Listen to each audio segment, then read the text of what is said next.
በስመ አብ ወወልድ ወመንፈስ ቅዱስ አሐዱ አምላክ አሜን። በስመ አብ ወወልድ ወመንፈስ ቅዱስ አሐዱ አምላክ አሜን። በስመ አብ ወወልድ ወመንፈስ ቅዱስ አሐዱ አምላክ አሜን። በክርስቶስ ክርስቲያን በወልድ ውላን ዝተባሃልኩም ኣብ መላእ ዓለም ትርከቡ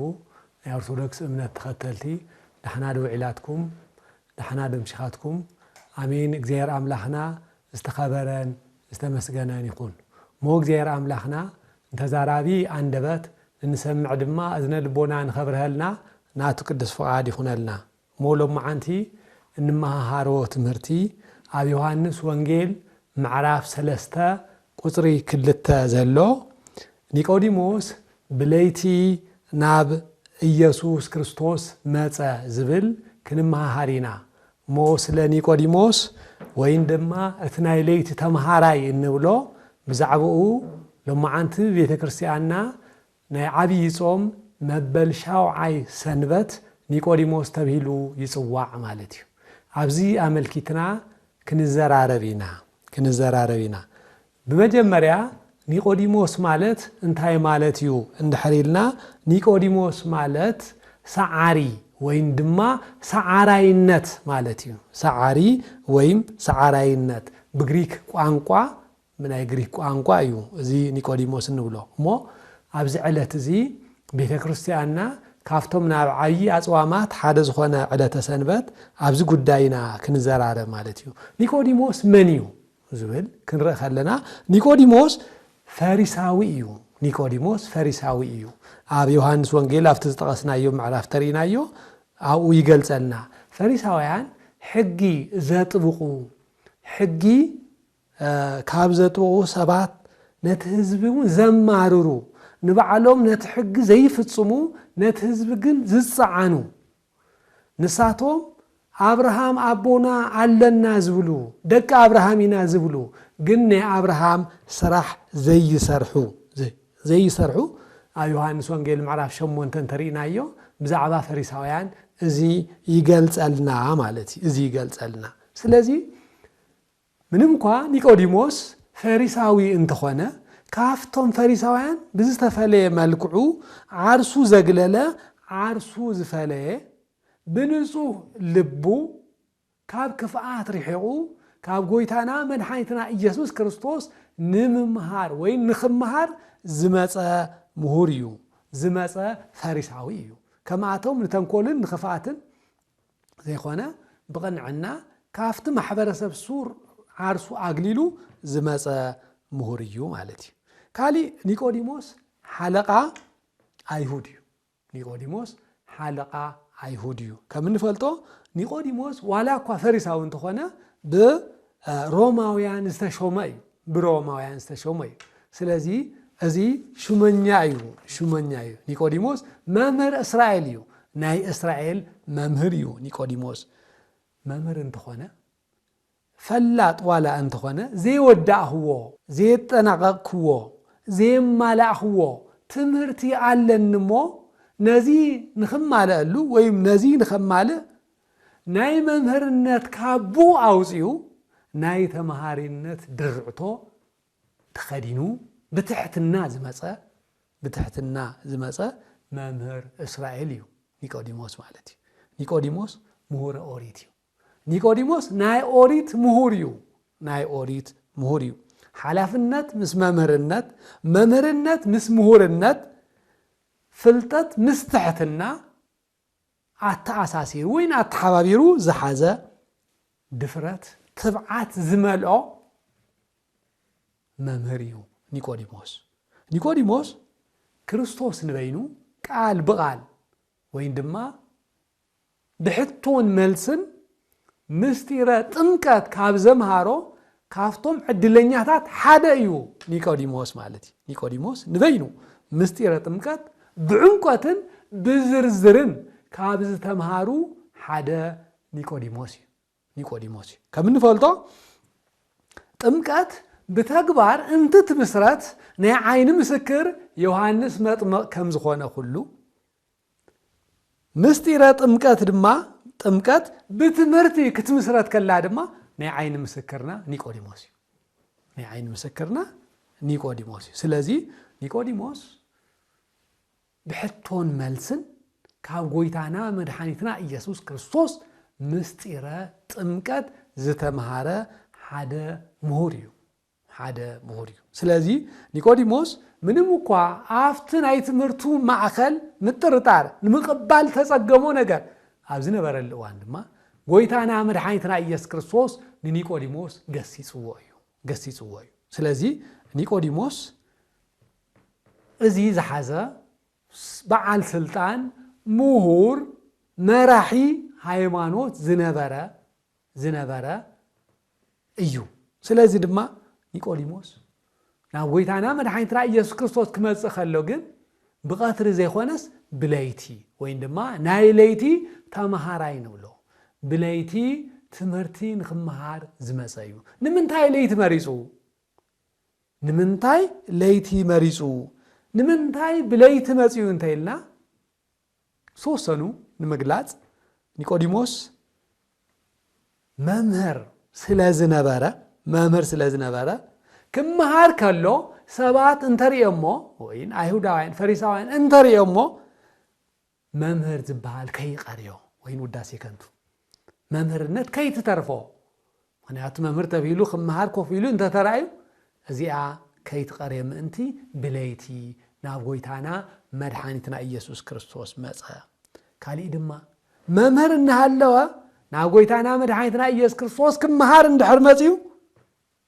ከይሪእዎ ፈርሐ ምክንያቱ እሱ ናይ አይሁድ ናይ እስራኤል መምህር ዝኾነ ኣብ ኢየሱስ ክርስቶስ ክመሃር ኮፍ ኢሉ እንተሪኦሞ ይፈርሕ ካብ ቤተ መቅደስ ከየባርርዎ ካብቲ ሕብረተሰብ ከየግልልዎ መከራውን ከይመጾ ስለ ዝፈርሐ ብለይቲ ክመሃር ከደ ካሊእ ድማ ልቦናና ሕሊናና ካብ ብቀትሪ ብለይቲ ስለ ስብስብ ስለ ዝብል ምስተውዓሉ ዝለዓለ ስለ ዝኾነ ኣብ ቀትሪ ሕሊናና ይባኽን እዩ ልቦናና ይባኽን እዩ ለይቲ ግን ምስጢር ንምሓዝ ስብስብ ስለ ዝብል ኣእምሮና ወይን ሕሊናና በዚ ድማ ምስጢር ንክመሃር ብለይቲ ኒቆዲሞስ መረጸ ማለት እዩ ካሊእ ለይቲ ጸልማት እዩ ኣብ ለይቲ ብርሃን የለን ጸልማት ድማ ናይ ኃጢአት ምሳሌ እዩ ኒቆዲሞስ ድማ ኣብ ኃጢአት ምህላው ንስሐ የድልየኒ ንምባል ብለይቲ መጸ እቲ ናይ መወዳእታ ኒቆዲሞስ ብለይቲ ዝመጸሉ ምክንያት እንታይ እተይልና ለይቲ ናይ ብሉይ ኪዳን ምሳሌ እዩ ኣነ ምሁረ ኦሪት እምበር ናይ ወንጌል ምሁር ኣይኾንኩን ንምባል ስለዚ ወንጌል ንክመሃር ድማ ካብ ኣምላኹ ካብ ጎይታና መድኃኒትና ኢየሱስ ክርስቶስ ብለይቲ ናብ ጎይታና መድኃኒትና ኢየሱስ ክርስቶስ መጸ ስለዚ ክንሪኦ ከለና ኒቆዲሞስ ምሁረ ኦሪት እዩ ወንጌል ድማ ምስጢረ ጥምቀት ካብ ጎይታና መድኃኒትና ኢየሱስ ክርስቶስ ክመሃር ከሎ ክልቲዮም ብሉይን ሓዲስን ኣተሓባቢሩ ከም ሰምን ወርቅን ገይሩ ዝሓዘ ሙሉእ ፍልጠት ዘለዎ ምሁር እዩ ስለዚ ድማ ክልቲዩ ተጣሚሩ እንትኸድ ክልቲዩ ተጣሚሩ ገንዘብ ክንገብር ናይ ህይወት ትምህርቲ ይርከቦ ስለዚ ብሉይን ሓዲስን እንትድመር ማለት እዩ ፍጹም ፍልጠት ህይወት ዘለዎ ፍልጠት ይኸውን ማለት ስለዚ እዚ ክንርኢ ከለና ንምንታይ ብለይቲ መጽኡ ዝብል እዚ እዩ እቲ ቀንዲ ምክንያቱ ማለት እዩ ብኻሊእ ገጽ ክንርኢ ከለና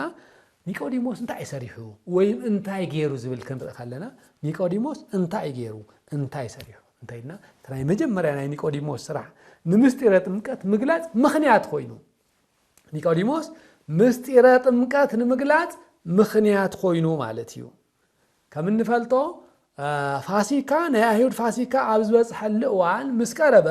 ጎይታና መድኃኒትና ኢየሱስ ክርስቶስ ንደቀ መዛሙርቱ ነዚ መዓልዚ ንኸዳልውሉ ኣብ ዝለኣኸለ እዋን ናብ ኢየሩሳሌም ምስ መጸ ኒቆዲሞስ ድማ ኣብቲ እዋን በትለይቲ ናብ ጎይታና መድኃኒትና ኢየሱስ ክርስቶስ መጺ ድማ ኣብ ቅድሚኡ መጺኡ ንጎይታና መድኃኒትና ኢየሱስ ክርስቶስ መምህር አምላኽ ምዃኑ አሚኑ ኣብ እግሩ ኮፍ ኢሉ እሱ ፈላጥ ናይ ፍልጠት በዓል ቤት ምዃኑ አሚኑ መጺኡ እቲ ዝተሰወረ ምስጢር ድማ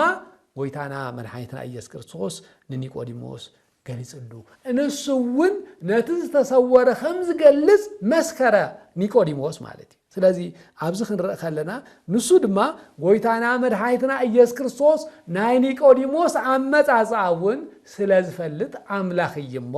አመጻጽአ ንኽፈልጥን ብቕንዕናን ስለዝነበረ ከምቶም ካልኦት ብተንኮል ዘይኾነስ ንኽፈልጥ ብቕንዕና ምምጽኡ ስለዝተረዳ እቲ ምስጢረ ጥምቀት ከስተምህሮ ከሎ ንእዝኒ ዝኸብድ ንሕሊና ድማ ካብ ዓቐን ብላዕሊ ስለዝኾኖ እቲ ዝኸብድ ዘቕልል አምላኽና ድማ ንኒቆዲሞስ ነዚ ምስጢር እዚ ብዝግባ አስተምሃሮ ቀለል አቢሉ አስተምሃሮ ስለዚ ዳግም ምውላድ ማለት ናብ ናይ እኖ ማህፀን አቲኻ ምውላድ ዘይኾነስ ዳግም ምውላድ ማለት በጥምቀት ምውላድ ምዃኑ ብዝግባእ ገለጸሉ ብዝግባእ ድማ አረድኦ ስለዚ ንምስጢረ ጥምቀት ምግላጽ ተዋና ምኽንያት ኒቆዲሞስ እዩ ማለት እዩ ካልኣይ ኒቆዲሞስ ታይ ሰሪሑ ንዝብል ማለት እዩ ፈላጣት ንዝበሃሉ ሰባት እሕፊርዎም እዩ ፈላጣት ንዝበሃሉ ሰባት እሕፊርዎም እዩ ኣብ ዮሐንስ ወንጌል ምዕራፍ 7 ቁጥር 51 እንድሕሪና እቲ ቅድም ክብል ብለይቲ ናብ ኢየሱስ ዝመጸ ኒቆዲሞስ ንሰብዶ ቅድም ከይተሰምዐን እቲ ዝገበሮን ከይተፈልጠን ይፍረዶ እዩ በሎም ንሳቶም ንስኻውን ዶ ካብ ገሊላ ኢኻ መርምር እሞ ካብ ገሊላ ነቢይ ከም ዘይትንስእ ክትርኢ ኢኻ ኢሎም መለስሉ ኩሎም ከዓ ነናቤቶም ከዱ ይብል ማለት እዩ እቶም ምሁራኒና ዝብሉ ማለት እዩ ስለ ጎይታና ኢየሱስ ክርስቶስ ክዛረቡ ከለው ንሱ ድማ እዚ ቃል ዝምስተዛረቦም ተበቲኖም ከዱ ይብለና ስለዚ ነቶም ፈላጣቲና ዝብሉ ድማ ኒቆዲሞስ እሕፊርዎም ማለት እዩ እሕፊርዎም ካሊ ጎይታና ንምግናዝ ዝበቃ እዩ ኒቆዲሞስ ጎይታና ንምግናዝ ኣብ መጨረሻ ኣብ ዕለተ ዓርቢ ጎይታና መድኃኒትና ኢየሱስ ክርስቶስ ንምግናዝ ዝበቃ እዩ ኒቆዲሞስ ማለት ስለዚ ኒቆዲሞስ እዚኦም ካፍቶም ዝሰርሖም ስራሕቱ እዚኣቶም እዮም ማለት ካፍቶም ዝሰርሖም ስራሕቱ እዚኣቶም እዮም ዋና ግን እቲ መልእኽትና ወይን ድማ በዚ ዕለዚ ክንመሃሮ ዝግበአና ካብ ኒቆዲሞስ እንታይ ንምሃር ዝብል እዩ ትቐንዲ ትሕዝቶ ካብ ኒቆዲሞስ እንታይ ንምሃር እቲ ናይ መጀመርያ ካብ ኒቆዲሞስ እንመሃሮ ትሕትና እዩ ካብ ኒቆዲሞስ እንመሃሮ ትሕትና እዩ ኒቆዲሞስ ፈሪሳዊ እዩ ኒቆዲሞስ ሓለቃ አይሁድ እዩ ኒቆዲሞስ መምህር እስራኤል እዩ ኒቆዲሞስ ዝተሾመ እዩ በዓል ስልጣን እዩ ኮይኑ ግን ኒቆዲሞስ ንባዕሉ አትሒቱ ኣብ እግሪ ጎይቱ ጎይታና መድኃኒትና ኢየሱስ ክርስቶስ ኮፍ ኢሉ ምስጢር ዝተምሃረ ዓብይ እዩ ዓብይ መምህር እዩ ኮፍ ኢሉ ዝተምሃረ ምሁር እናሃለወ መምህር እናሃለወ ንሱ ግን ኣብ እግሪ ጎይቱ ኮፍ ኢሉ ምስጢር ዝተምሃረ መምህር እዩ ምስጢር ዝተምሃረ መምህር እዩ ማለት እዩ ስለዚ ድማ ህዝቢ ካብ ምምራሕ ህዝቢ ካብ ምስትምሃር ብላዕሊ ኮፍ ኢልካ መምሃር ክንደይ ናይ ዝኣክል ዕድሎት እዩ ክንደይ ናይ ዝኣክል ምምራጽ እዩ ህዝቢ ዝመርሕ ህዝቢ ዘምህር ህዝቢ ዘመሓዳድር እዚ ገዲፉ ግን ንሱ ኮፍ ኢሉ ኣብ እግሪ ኣምላኹ ተምሃረ ይብለና ልክዕ ኣብ ሉቃስ ወንጌል ምዕራፍ 10 ካብ ቁጥር 39 ክሳብ 42 ዘሎ ማርያምስ ኣብ እግሪ ጎይታ ኮፍ ኢላ ምምሃር ዝመረጸት እዚ ዕድል ድማ ማንም ኣይወስዳኒ ከም ዝተባሃለ ማለት እዩ ኒቆዲሞስ ድማ ብትሕትና ኣብ እግሪ መምህር ኣነ መምህር ኣነ ሹም ኣነ ሓላፊ ከይበለ ኮፍ ኢሉ ምምሃሩ እዚ ንርኢ ማለት እዩ ኣብቲ ዘበንሱ ጎይታና መድኃኒትና ኢየሱስ ክርስቶስ ኣብ ዝነበረሉ እዋን ጎይታና መድኃኒትና ኢየሱስ ክርስቶስ ናይ ፍልጠት ምንጪ እሞ እሱ ኣብ ዘምህረሉ እዋን ሓቀኛ አምላኽ ስለ ዝኾነ ብትኽክል ዘምህር ብትኽክል ዝገልጽ ናይ ካህናት ሓለቃ ናይ ኩሉ ፈጣሪ ዝኾነ ጎይታና መድኃኒትና ኢየሱስ ክርስቶስ ኣብዚ ምድሪ እዚ أفتشعوان أبزقلز الأوان جن اتناتو مجلس ناي أيهود مهوران أفتشعوان حجوسات هينورون قويتها بمجلسو عايفتون قويتها بمجلسو حجوسات عينبرون نمنتين تيلنا ناي قويتانا مدحيتنا إيسوس كريستوس تحتنا نتناتاتهم تعبيت زقال سلازنا ناب أوزخر ناب كريستوس زخر كله يونجلون وين دما يوقسون نبرو يبلنا مالتي يوقسون يونجلون نبرو يبلنا مالتي من البات زخن رخدنا مبزحتنا أبزلنا يوانون ناي نابرا درجانا ناي سلطان درجانا ناي تمرت درجانا نبعلنا لعلي سقيلنا كوفيل كام ممهار أبزح زوان جزي زين رخبلو كوفيل كام ممهار دما نبعلنا كوفيل كان هاي ممهار كألتن عقمن أبزح زوان زي نعنا أبز تفعلوا وقت دما زي كاب نيقوديموس عبيت مرتن وصل مالتي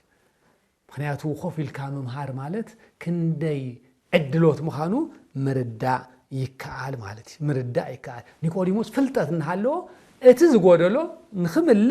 اتز طرفو نخطنا ناب غويتو ناب املاخو مصيبنا كالاي كاب نيقوديموس نمهارو ጉድለት ካመፍላት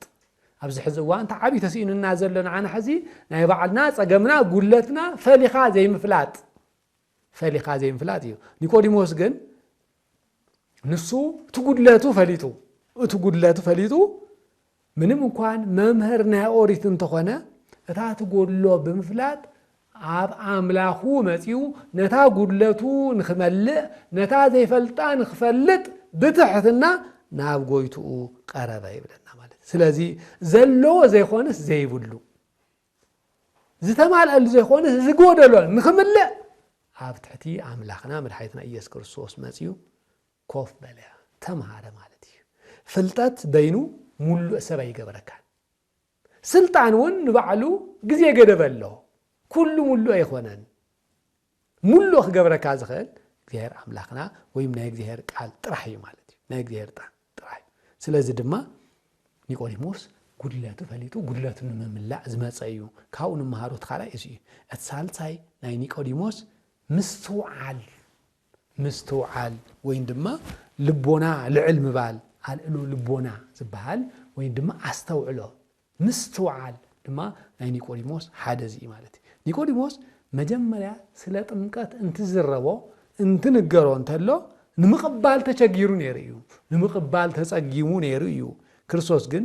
ንኒቆዲሞስ አመጻጹ ስለዝፈልጥ አመጻጹ አምላኺሙ ስለዝተረዶ ልቦኑ ናይ ምስተውዓል ልቦና ፈጠረሉ ማለት ምስጢረ ጥምቀት ድማ ተገለጸሉ እቲ ምስጢር ድማ ብዝግባ አምሃሮ ነዚ ምስጢር ዝንምቅባል ግን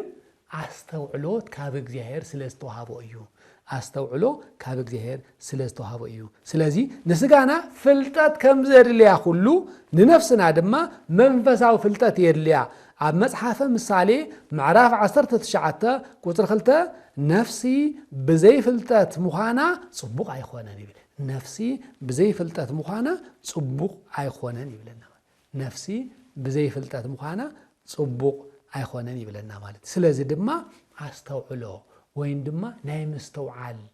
አስተውዓል ልቦና ስለዝተዋሃቦ እዚ ምስጢር እዚ ብዝግባእ ተረዲኡ ብዝግባእ ተገንዚቡ ማለት እዩ ብዝግባእ ተገንዚቡ ስለዚህ ድማ ምስተውዓል እንትወሃበካ ከሎ ድማ እቲ ዝረአይ ግኡዝ ነገር ጥራሕ ይኾነስ እቲ ረቂቕ ዝኾነ ምስጢር እውን ይዕደለካ ማለት እዩ ምናልባት ኣብ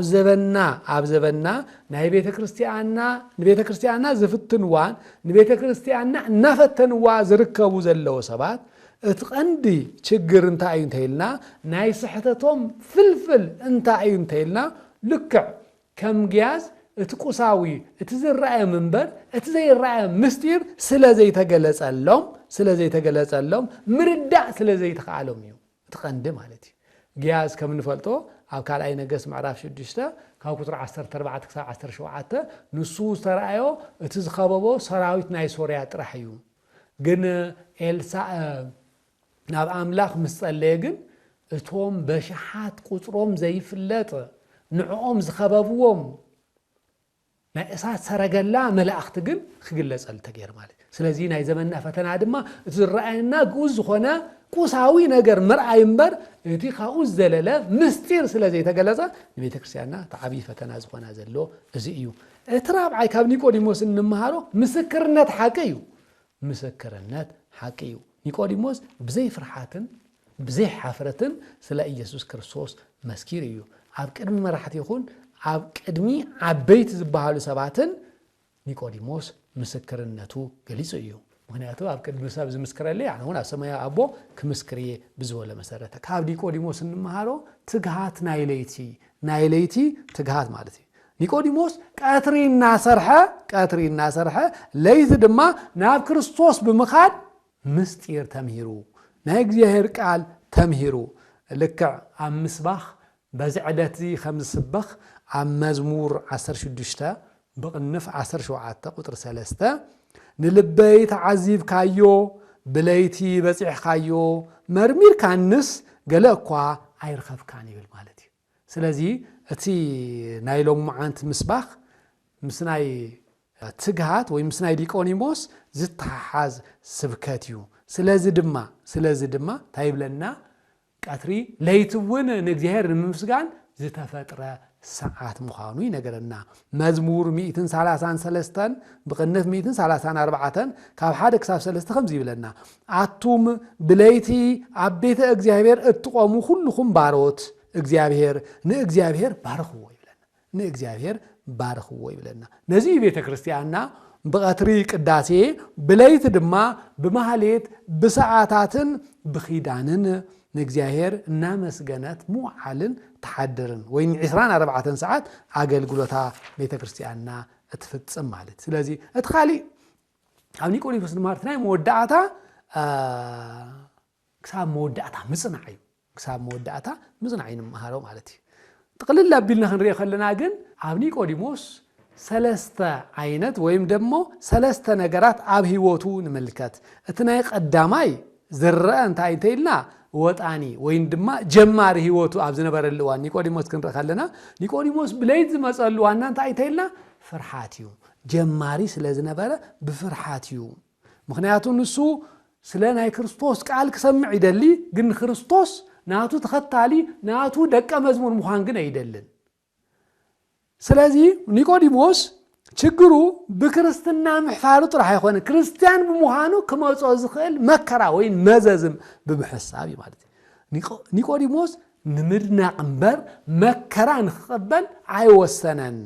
አይወሰነን ስለዚህ ድማ ፊልጵስዩስ ምዕራፍ 1 ቁጥር 29 እንታይብለና ስለ ክርስቶስ ምእንቱ መከራ ድማ ክትጸግቡ እንበር ብኡ ከተአምኑ ጥራይ ሆነን ጸጋ አስተዋወኩም ይብለና ኒቆዲሞስ ድማ ስለ ክርስቶስ አምላክነት ፈሊጡ ግን ድማ ብዙ መከራን መቅባል ግን አይተዳለውን ስለዚህ ነበረ ትናይ መጀመሪያ ናይ ጀማር ህይወቱ بفرحات استعجبه مكره خمصني بزبل بروحق ካብ ዝختሉ ሓደ ነበረ ማለት እትخلعይ ማዕከላዊ ህይወቱ ድማ ክንረኸለና ከምቲ ናይ መጀመሪያ بفرحات ለይትኳ ተዘይኾነ ቅድም ኢልና ከም ዝገለጽናዮ ማለት እዩ ኣብ ዮሐንስ ወንጌል ምዕራፍ 7 ቁጥር 50 ከ53 ስለ ጎይታና መድኃኒትና ኢየሱስ ክርስቶስ ክዛረቡ ከለው ምላሽ መሃብ ጀሚሩ ማለት እዩ ምላሽ መሃብ ወጪኳ ሙሉ እንተዘይ ሰበኸ ንዓቶም ግን ምላሽ ሃበ ቅድም ከም ዝገለጽናዮ ንሱ ብሕቶም ተጨንቆም ተሰብሲቦም ዝነበሩ ተበተኑ ይብለና ማለት ስለዚህ እታልሳይ ናይ መወዳታ ድማ ፍጹማዊ ህይወት ኒቆዲሞስ እንርእየሉ ማለት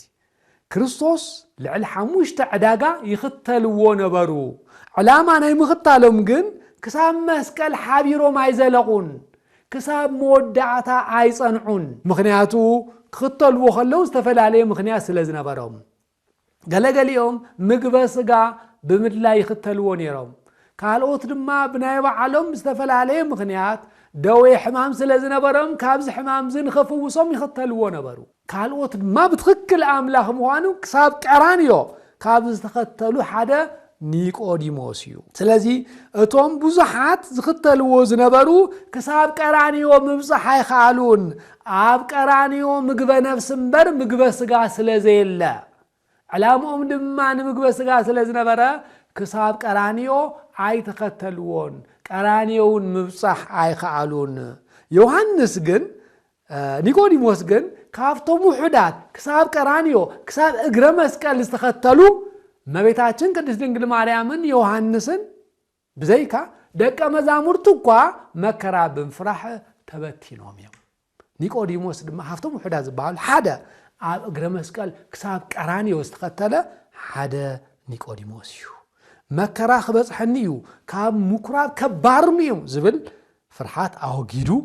ነዚ ከይፈርሐ ቤተ ክርስቲያን ከም ዘላ ተረዲዩ ስለ ኢየሱስ ክርስቶስ ብድፍረት መስከረ ክሳብ ቀራንዮ ተኸተሎ ይብለና ማለት እዩ ስለዚ ድማ ንጎይታና መድኃኒትና ኢየሱስ ክርስቶስ ኣፍተናይ መወዳእታ ናቱ ስጋ ንምግናዝ ዝበቅዐ ሓደ እዩ ማለት እዩ ክቡር ስጉኡ ንምግናዝ በቂዑ ክሳብ መስቀል ዝተኸተለ ኒቆዲሞስ ማለት እዩ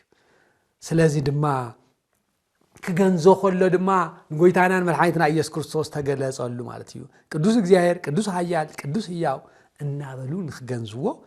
ተነግሮም ማለት እዩ ስለዚ ድማ ቤተ ክርስቲያንና ክሳብ ዕለተ ምጽአት እዚ ናይ ክርስቶስ ስጉኡን ደሙን ክትባርኽ እትጥቀመሉ ጸሎት ኒቆዲሞስ ተምሃረ ጎይታና መድኃኒትና ኢየሱስ ክርስቶስ ክገንዝ ከሎ ማለት እዩ ኒቆዲሞስ ቅድሚ ካህናት ናይ ሓዱሽ ኪዳን ምስጢረ ጥምቀት ካብ ጎይታ ተምሂሩ